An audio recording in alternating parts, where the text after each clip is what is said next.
അടുത്തത് കന്നി കൂറാണ്. ഉത്തരത്തിൻ്റെ അവസാനത്തെ 3 പാദവും അത്തവും ചിത്തിരയുടെ 1ഉം 2ഉം പാദങ്ങളും ചേർന്നതാണ് കന്നിക്കൂറ്. 6ാം ഭാവത്തിൽ ആണ് ഈ ചതുർഗ്രഹ യോഗവും മറ്റുമൊക്കെ ഉള്ളത്. ബുധശുക്ര രാഹു സൂര്യന്മാർ അവിടെ ഒന്നിച്ചു നിൽക്കുന്നു.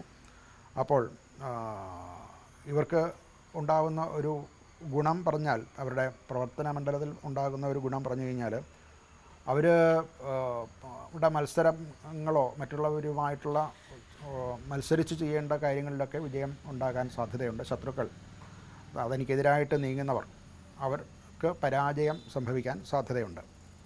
അതുകൊണ്ട് തന്നെ ശത്രുക്കൾ തന്നെ ഉപേക്ഷിച്ച് തനിക്കെതിരായിട്ടുള്ള പ്രവർത്തികൾ നിർത്താൻ സാധ്യതയുണ്ട്. അതുപോലെ മത്സര പരീക്ഷകളിലും ഇൻ്റർവ്യൂ മുതലായിട്ടുള്ളവരിലും തനിക്ക് വിജയം സിദ്ധിക്കുകയും ഒക്കെ ഈ ഒരാഴ്ചത്തെ ഫലമായിട്ട് പറയാവുന്നതാണ്. അതുപോലെ ചില കടക്കണിയിൽ ഒക്കെ വീണിട്ടുള്ള ആൾക്കാർ അതിൽ നിന്ന് രക്ഷപ്പെടാൻ വേണ്ടിയിട്ടുള്ള പ്രവർത്തനം നടത്തും. ആ പ്രവർത്തനം ഇപ്പോൾ നടത്തുന്നത് അനുകൂലമായിട്ടുള്ള ഫലം ഉണ്ടാക്കും. അങ്ങനെയുള്ള കടങ്ങൾ തീർക്കാനും ഉള്ള ഒരു സമയമാണ്. അത് നമുക്ക് അനുകൂലമാകുന്ന വിധത്തിൽ അത് സെറ്റിൽമെൻറ്റ് നടത്താൻ സാധിക്കും. ആരോഗ്യപരമായിട്ട് നാഡീസംബന്ധമായിട്ടുള്ള ചില പ്രശ്നങ്ങളും ഒക്കെ അവർക്കുണ്ടാകും. അത് ശ്രദ്ധിക്കേണ്ടതാണ്.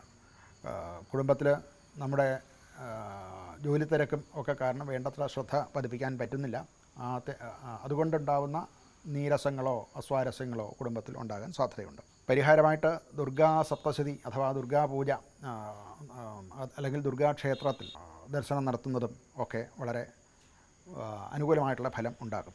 അതുപോലെ തന്നെ ജീവിതത്തിലും ഒരു ക്രമീകരണവും ക്രമബദ്ധമായിട്ടുള്ള ജീവിതവും ഒക്കെ ഉണ്ടാകാൻ പ്രാവർത്തികമാക്കാൻ ശ്രദ്ധിക്കേണ്ടതാണ്.